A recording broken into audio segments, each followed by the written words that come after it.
మా ఇంట్లో బతుకమ్మ బుధవారం అయింది. మా బతుకమ్మని నేను రెడీ చేసిన. ఈసారి చాలా అంటే చాలా చిన్నగానే చేసిన.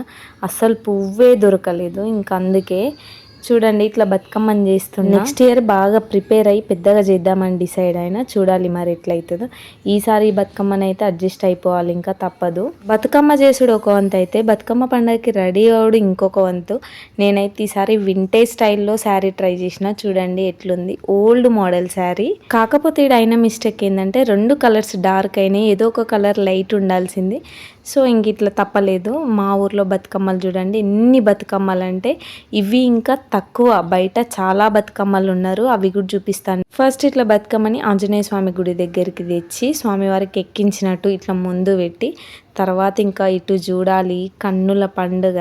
చాలా ఒక 1000-1500 మంది ఆడోళ్ళు ఉంటారు దాదాపు నాకు తెలిసి.